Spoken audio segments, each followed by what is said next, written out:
자, 오늘 말씀은 민수기 22장 21절에서 35절의 말씀입니다. 민수기 22장 21절에서 35절의 말씀 같이 한 목소리로 읽습니다. 시작. 발람이 아침에 일어나서 자기 나귀의 안장을 지우고 모압 고관들과 함께 가니 그가 감으로 말미암아 하나님이 진노하심으로 여호와의 사자가 그를 막으려고 길에 서니라. 발람은 자기 나귀를 탔고 그의 두 종은 그와 함께 있더니 나귀가 여호와의 사자가 칼을 빼어 손을고 길에 선 것을 보고 길에서 벗어나 밭으로 들어간지라. 발람이 나귀를 길로 돌이키려고 채찍질하니 여호와의 사자는 포도원 사이 좁은 길에 섰고 좌우에는 담이 있더라. 나귀가 여호와의 사자를 보고 몸을 담에 대고 발람의 발을 그 담에 짓누르매 발람이 다시 채찍질하니 여호와의 사자가 더 나아가서 좌우로 피할 데 없는 좁은 곳에 선지라. 나귀가 여호와의 사자를 보고 발람 밑에 엎드리니 발람이 노하여 자기 지팡이로 나귀를 때렸는지라. 여호와께서 나귀 입을 여시니 발람에게 이르되 내가 당신에게 무엇을 하였기에 나를 이같이 3번을 때리느냐. 발람이 나귀에게 말하되 내가 나를 거역하기 때문이니 내 손에 칼이 있었다면 곧 너를 죽였으리라. 나귀가 발람에게 이르되 나는 당신이 오늘까지 당신의 일생 동안 탄 나귀가 아니냐. 내가 언제 당신에게 이같이 하는 버릇이 있었느냐. 그가 말하되 없었느니라. 그때 여호와께서 발람의 눈을 밝히시매 여호와의 사자가 손에 칼을 빼들고 길에 선 것을 그가 보고 머리를 숙이고 엎드리니 여호와의 사자가 그에게 이르되 너는 어찌하여 내 나귀를 이같이 3번 때렸느냐. 보라, 내 앞에서 내 길이 사악하므로 내가 너를 막으려고 나왔더니 나귀가 나를 보고 이같이 3번을 돌이켜 내 앞에서 피하였느니라. 나귀가 만일 돌이켜 나를 피하지 아니하였다면 내가 벌써 너를 죽이고 나귀는 살렸으리라. 발람이 여호와의 사자에게 말하되 내가 범죄하였나이다. 당신이 나를 막으려고 길에 서신 줄을 내가 알지 못하였나이다. 당신이 이를 기뻐하지 아니하시면 나는 돌아가겠나이다. 여호와의 사자가 발람에게 이르되 그 사람들과 함께 가라. 내가 내게 이르는 말만 말할지니라. 발람이 발락의 고관들과 함께 가니라. 아멘. 우리의 눈과 귀를 열어주소서라는 제목으로 말씀을 나눕니다. 기도합니다.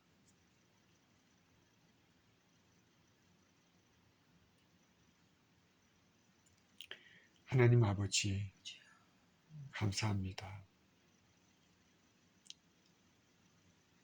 귀한 주일, 또 주의 말씀을 대하는 시간이 오니 말씀 가운데 살아계신 주님을 만나는 시간이 되게 하여 주옵소서. 감사드리며 예수 그리스도 이름으로 기도합니다. 아멘.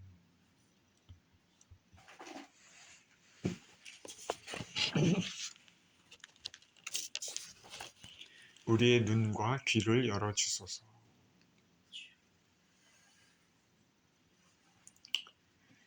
이스라엘 백성이 종으로 살던 애굽 땅에서 하나님의 권능으로 해방돼서 떠나온 지 거의 40년이 지났습니다. 순종하면 곧 들어갈 수 있는 가나안 땅을, 약속의 땅을 불순종으로 말미암아서 광야에서 거의 39년간을 지냈습니다.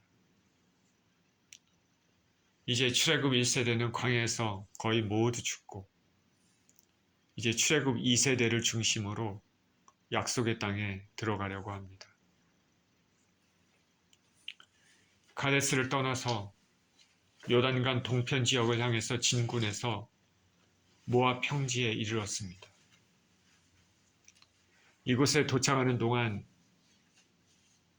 아모리 왕 시온과 바산 왕 옥이 이스라엘 백성들의 진군을 가로막았지만은 이들을 물리치고 그 땅을 차지했습니다. 또 도중에 에서의 후손인 에돔, 그리고 롯의 후손인 모압, 암몬도 있었지만은 하나님께서는 이들의 땅은 이스라엘 백성에게 주지 않겠다고 말씀하셨으므로 이들이 먼저 도발을 하지 않으면 전쟁을 벌이지 않았습니다. 이제 이스라엘 백성들은 이제 모압 평지에 모두 모여 있습니다. 모압 평지 앞에는 동편으로는 여리고가 있습니다. 가나안 땅의 첫 성입니다. 그리고 그 앞에 북에서 남으로 흐르는 요단강이 흐르고 있습니다. 하나님께서는 아브라함의 조카 롯의 후손인 모압과 암몬, 그리고 야곱의 형제 에서의 후손인 에돔과는 전쟁하지 말아라. 그 땅은 너에게 준 것이 아니고 그들 후손에게 주었다 하셨지만은 이곳에 도착하기까지 이스라엘이 전쟁에서 승리한 이런 것들을 소문을 들었던 모압 왕은 이 모압 평지에 진친 이스라엘의 걱정이 되었습니다. 그들은 모압 평지에 머물고 있는 이스라엘을 위협으로 간주했습니다. 그래서 이스라엘을 멸하기 위해서 메소포타미아 출신 발람이라는 선지자를 불렀습니다. 발람이 축복하는 대상에는 축복이 내리고 발람이 저주하는 대상은 저주가 내린다는 것을 믿고 있는 듯 보입니다. 그래서 모압 왕 발락, 선지자는 발람이고 왕은 발락입니다. 모압 왕 발락은 모압의 장로들과 미디안 장로들을 그들에게 보냅니다. 복술의 예물을 같이 가지고 발람에게 보냈습니다. 이들이 발람의 집에 도착해서 발람을 보았습니다. 발람은 이들이 도착하자 무슨 일인가? 이들은 이러이러한 이유로 이곳에 왔다고 말을 합니다. 그 말을 들은 발람은 먼저 하나님께 물었습니다. 하나님께서는 이들과 함께 가지 말아라. 그리고 이스라엘 백성을 저주하지도 말아라. 이렇게 발람에게 말씀하셨습니다. 이스라엘 백성은 하나님이 택하신 선민들입니다. 복을 받는 자이기 받은 자이기 때문입니다. 우리 주님께서는 주님의 백성들에게 저주가 임하도록 원하시지 않습니다. 복과 저주를 내리시는 분은 오직 하나님이십니다. 발람은 하나님의 말씀을 듣고 하나님께서 너희들과 같이 가는 것을 하지 않는다 말하면서 모압 사람들을 돌려보냈습니다. 모압에서 온 사람들을 돌려보냈습니다. 자, 이렇게 끝났으면은 스토리가 모든 것이 좋게 끝났을 텐데 모압 왕 발락은 이제는 이전보다 더 높은 귀족들 그리고 복술의 예물을 더 많이 줘서 발람에게 보냈습니다. 발락은 발람에게 말하는 것은 무엇이든지 해줄 테니까 와서 이스라엘을 저주하라고 다시금 요청을 합니다. 이에 대해서 발람은 이렇게 얘기합니다. 은금을 가득 채워서 내게 줄지라도 오직 하나님 말씀만 전하겠다. 이렇게 말하면서 오늘 밤 너희들이 여기 머물면 하나님께서 무슨 말씀을 더하실지 알아보겠다고 그렇게 말을 했습니다. 밤에 하나님께서 발람에게 나타나셔서 말씀하셨습니다. 그 사람들이 너를 부르러 왔거든 일어나 함께 가라. 그러나 내가 네게 이르는 말만 준행할지니라. 하나님께서 하신 이 말씀을 언뜻 보면 이전의 뜻과는 달리하는 것처럼 보입니다. 이전에는 가지 말라고 하셨는데 이제는 가라고 말씀하셨기 때문입니다. 그러나 이 말씀에는 발락의 악한 마음, 발람의 악한 마음, 돈에 대한 탐욕에 대해 하나님께서 탐욕의 마음 그대로 내버려 두셨다는 의미가 내포되어 있습니다. 발람이 처음에는 하나님의 뜻을 묻는 진실한 선지자인 것처럼 모압 왕의 청을 거절했지만은 두 번째 왔을 때는 모압 왕의 복채에 마음이 끌렸다는 것을 알 수가 있습니다. 왜냐하면 그렇지 않으면 두 번째 왔을 때 왜 또 왔냐 재차 그냥 바로 문전에서 돌려보냈을 것입니다. 이것을 아시는 하나님께서는 발람의 죄된 심성 그대로 행동하도록 내버려 두셨습니다.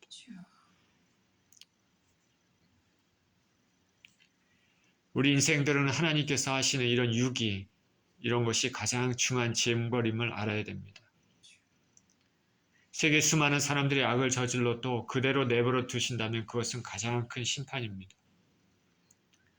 그러나 그들 중에 똑같이 죄를 짓고 살았던 우리가 하나님의 은혜로 회개의 기회를 얻게 되고 예수님을 믿게 됐다면 그것이 얼마나 큰 은혜입니까? 회개의 마음을 주시는 것도 하나님께서 하시는 은총임을 명심해야 되겠습니다. 회개는 아무나 하지 않습니다. 회개하려고 해도 회개가 안 되는 것입니다. 진정한 회개는 주님이 함께 하십니다. 발람은 돈 욕심에 가득 차서 사신들과 함께 가게 됐습니다. 자, 구약시대 엘리사 선지자가 생각납니다. 나아만이 문둥병을 고치려고 엘리사에게 왔을 때 엘리사는 요단강에 7번 몸을 담그고 나오면 몸이 나을 거다. 그대로 순종했더니 어린아이 피부같이 문둥병이 완전히 사라졌습니다. 나아만은 너무 기쁘고 감사해서 예물을 살해하겠다고 엘리사에게 줍니다. 근데 엘리사는 단칼에 거절했습니다. 내가 지금 예물을 받을 때인가? 지금 우리가 예물을 받을 그런 시기인가? 아합과 이세벨이 중심으로 타락한 이스라엘이 이런 타락한 상황에서 예물이나 받는 그런 일을 하지 않겠다라는 것입니다. 그런데 발람은 그렇지 않았습니다. 그는 이스라엘 민족도 아닌데 어떻게 하나님 알게 됐는지 성경은 말하고 있지 않지만 그는 단순히 지식적으로만 알았고 온전한 성품을 가지지 못했습니다. 그 속에는 돈에 대한 탐욕이 자리 잡고 있습니다. 표면적으로는 하나님이 말씀하시는 것만 말하겠다고 했습니다. 설사 모압 왕이 금은 가득 채워서 주어도 하나님 말씀만 전하겠다. 자, 입술로는 그렇게 했는데 속마음은 돈에 대한 탐욕이 있는 것이죠.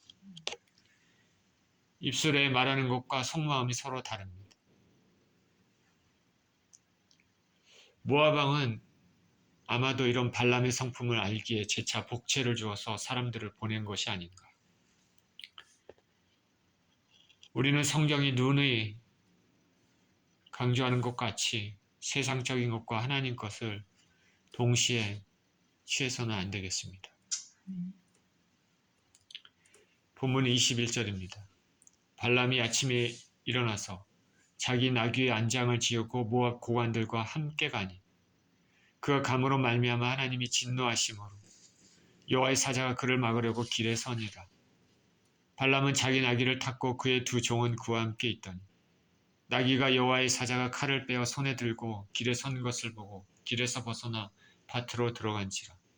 발람이 나귀를 길로 돌이키려고 채찍질하니 여호와의 사자는 포도원 사이 좁은 길에 섰고 좌우에는 담이 있더라.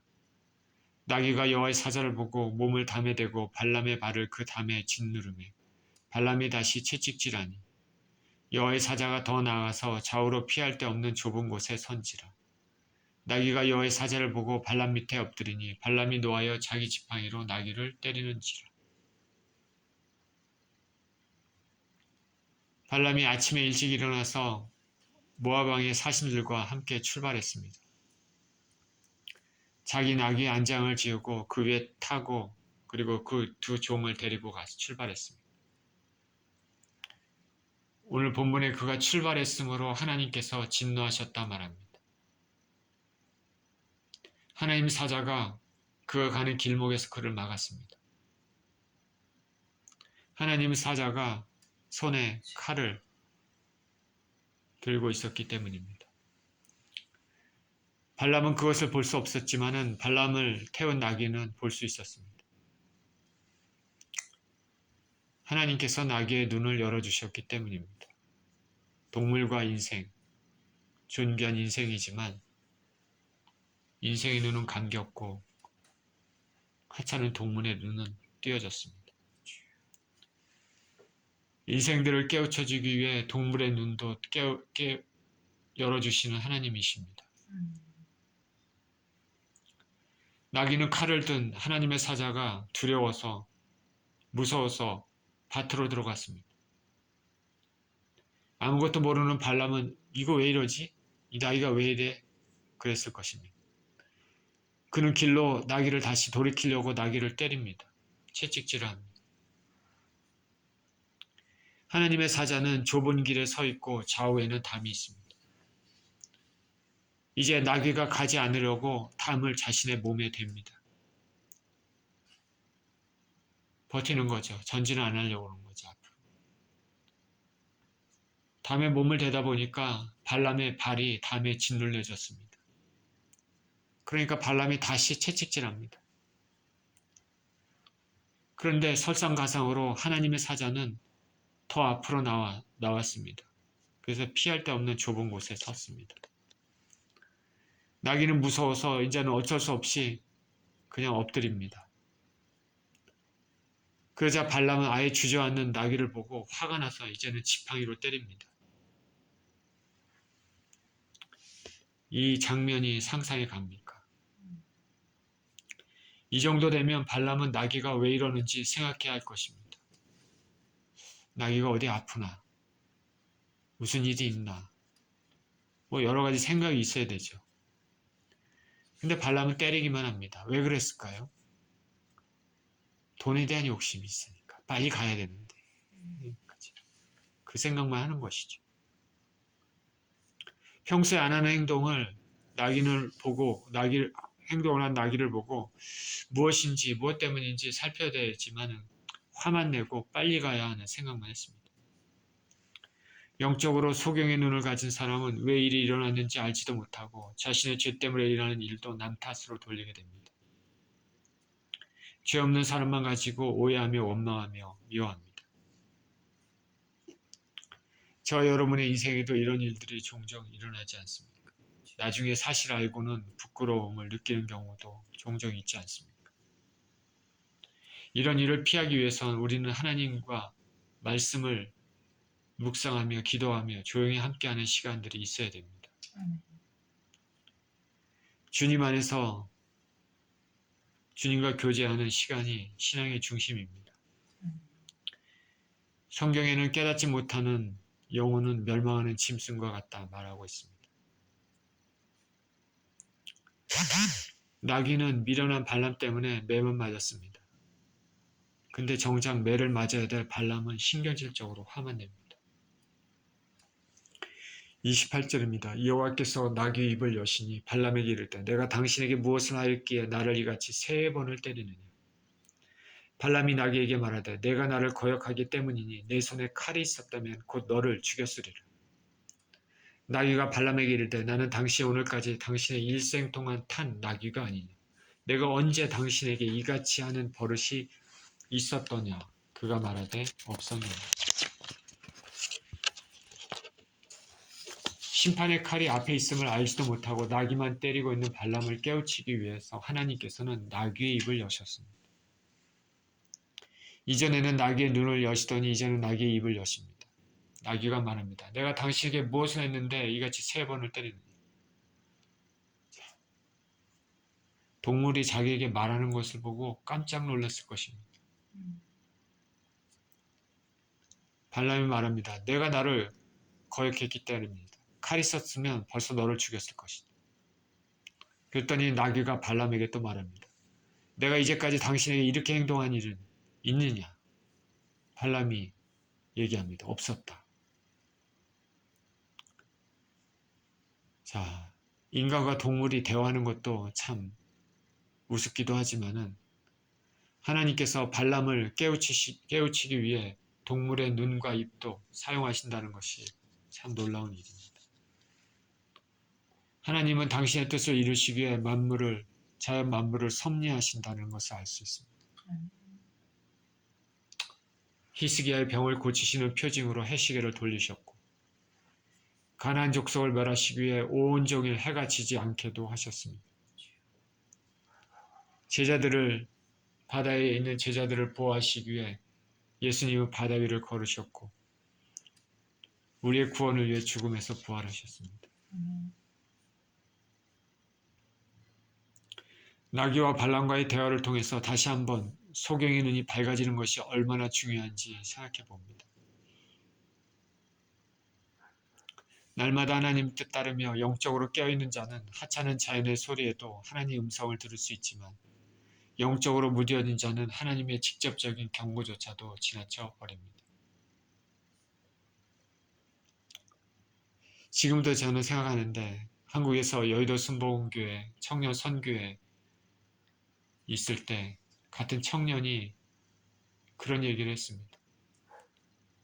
자기가 기도원에서 기도하고 하나님 은혜를 정말 충만히 받고 딱 나오는데, 눈을 떠보니까 큰 나무들이 막 휘청휘청 이렇게 움직이면서 할렐루야 할렐루야 하고 그러는 것을 제가 봤다고 합니다. 할렐루야 할렐루야. 자연 만물도 하나님을 찬양하는 거죠.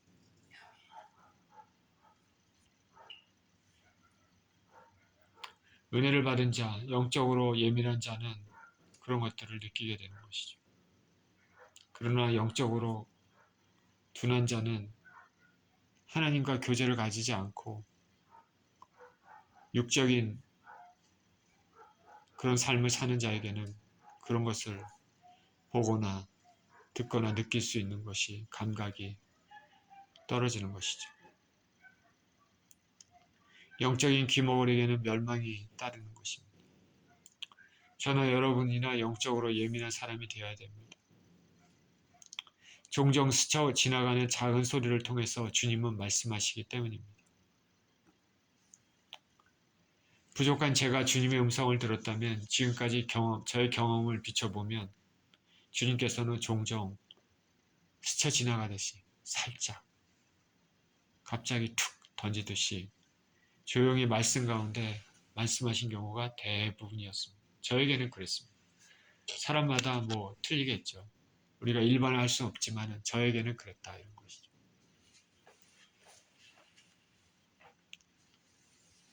제가 은혜에 충만하지 않고 그러면 그런 거 다 놓쳤겠죠. 저와 여러분은 영적으로 예민했으면 좋겠습니다. 아멘.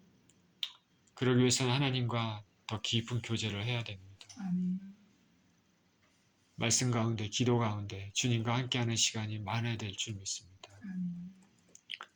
31절입니다. 그때 여호와께서 발람의 눈을 밝히시매 여호와의 사자가 손에 칼을 빼들고 길에 선 것을 그가 보고 머리를 숙이고 엎드리니 여호와의 사자가 그에게 이르되 너는 어찌하여 내 나귀를 이같이 3번 때렸느냐. 보라, 내 앞에서 내 길이 사악함으로 내가 너를 막으려고 나왔더니 나귀가 나를 보고 이같이 3번을 돌이켜 내 앞에서 피하였느니라. 나귀가 만일 돌이켜 나를 피하지 아니하였다면 내가 벌써 너를 죽이고 나귀는 살렸으리라. 나귀와 발람이 대화하던 중에 하나님께서 발람의 어두운 눈을 밝히셨습니다. 그리고 바로 자기 앞에 하나님의 사자가 손에 칼을 빼들고 섰는 것을 발람이 보았습니다. 보자마자 그는 머리를 숙이고 엎드렸습니다. 하나님 사자가 말합니다. 어찌하여 나귀를 이같이 3번 때렸느냐. 내 앞에 내 길이 사악함으로 너를 막으려고 나왔다. 나귀는 나를 보고 3번 피했다. 나귀가 피하지 않았다면 벌써 너를 죽이고 나귀는 살렸을 것이다. 여기 하나님의 사자가 내 앞에 내 길이 사악함으로 라고 말합니다. 내 앞에 내 길이 사악함으로. 돈의 탐욕이 멀어서 하나님 말씀을 거부한 것. 입술로는 하나님이 말씀하신 것만 말하겠다고 하면서 행동은 탐욕의 길로 가서 표리부동한 것. 그리고 복받은 하나님 백성을 저주하려고 길을 출발한 죄, 그런 죄들입니다. 그리고 하나님의 사자가 너를 막으려고 나왔다 말씀했습니다. 여기 막으려다라는 말은 히브리어 레 사탄입니다. 이것은 뭐냐면 원수가 되다라는 의미가 있습니다.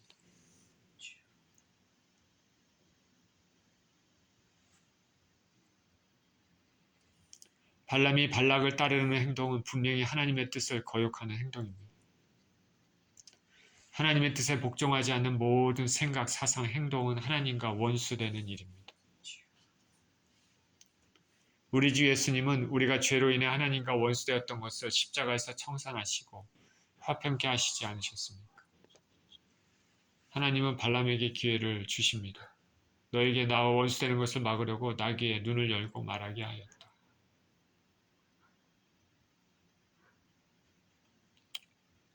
이전에 유기가 가장 큰 죄라고 말씀드렸는데 하나님께서는 발람에게 순간순간 그래도 기회를 주시는 것이 기회를 주시죠.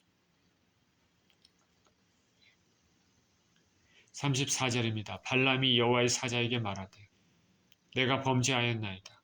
당신이 나를 막으려고 길에 서신 줄을 내가 알지 못하였나이다.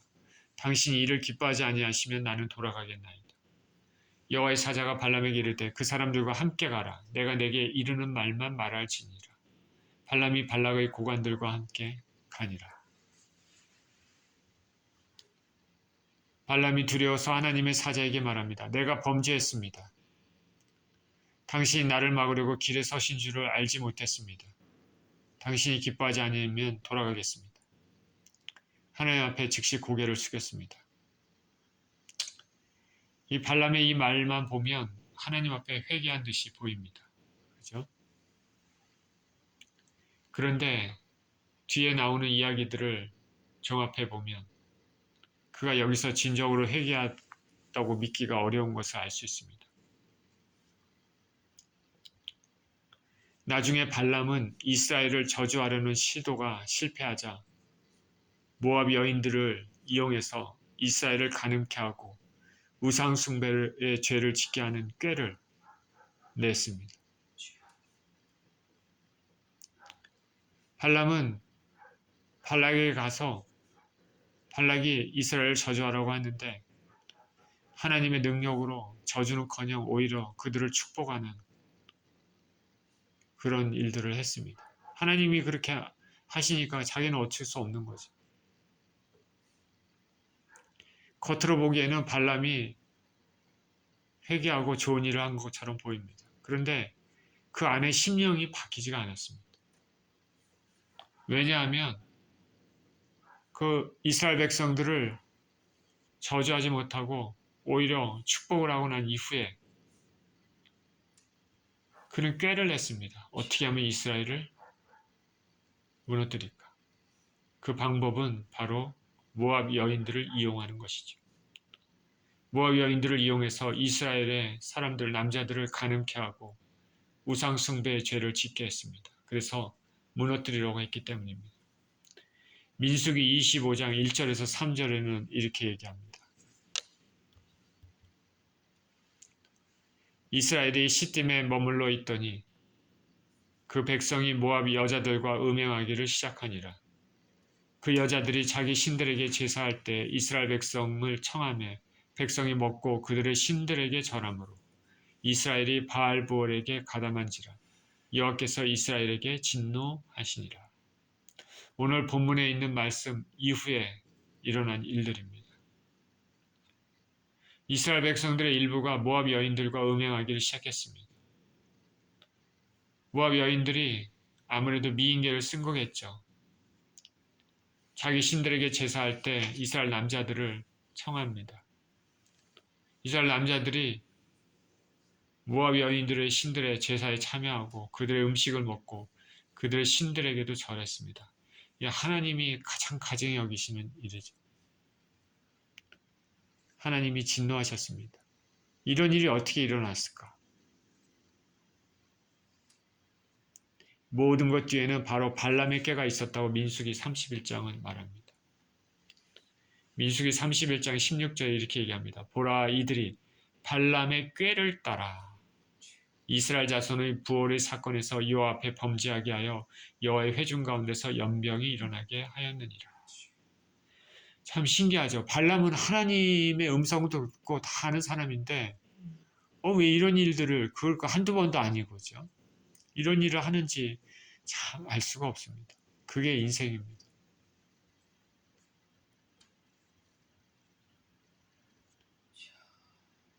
돈에 대한 탐욕이 이렇게 사람을 이렇게 만드는지 모르겠습니다. 오늘 본문 자체에서는 내가 범죄하였나이다. 당신이 나를 막으려고 길에 서신 줄을 내가 알지 못하였나이다. 당신이 이를 기뻐하지 않으면 나는 돌아가겠나이다.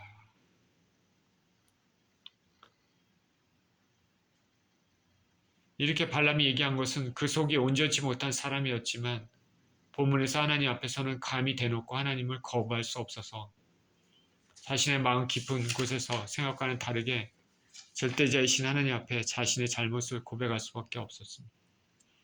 거룩하신 하나님 앞에서 인간이 취할 수밖에 없는 바로 불강력적인 굴복에 불과한 것이죠. 그래도 하나님께서는 기회를 주셨죠.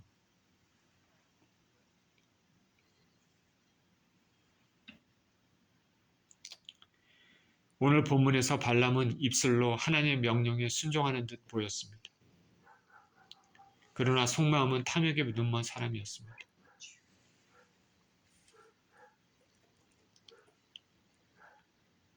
먹고 살기 위해서 돈의 욕심이라기보다는 더 많은 돈을 얻기 위한 욕심인 것 같습니다.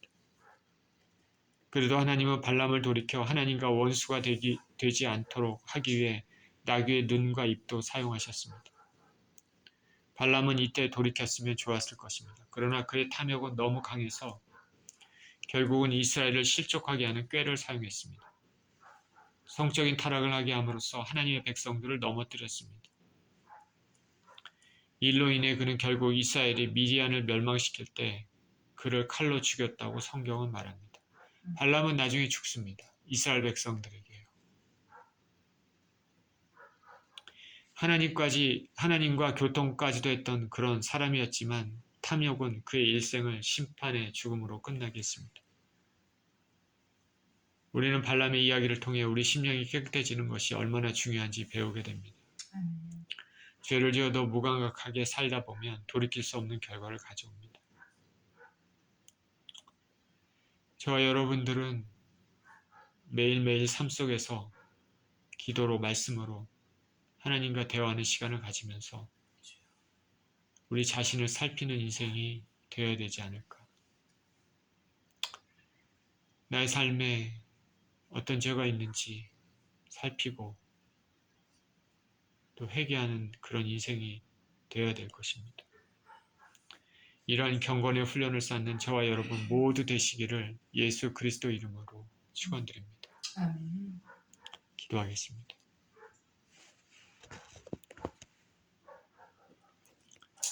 존귀하신 아버지, 감사와 찬양을 드립니다. 발람은 하나님과 교통까지도 했지만 그 속마음은 탐욕에 가여 차서 결국 물질과 또 세상의 명예에 무너지는 모습을 보입니다. 하나님 우리 아버지, 변화받지 못한 인생이 이와 같음을 우리가 생각해 봅니다. 하나님과 교제하면서 우리는 우리 자신의 내면을 살펴보고 하나님이 싫어하시는 것들을 하나하나 청산해 나가는 그런 인생이 되어야 될 줄 믿습니다. 우리에게 은혜를 베풀어 주셔서 깨끗하고 거룩한 인생으로 이 땅을 살아갈 수 있도록 축복하여 주옵소서. 감사드리며 예수 그리스도 이름으로 기도합니다. 아멘.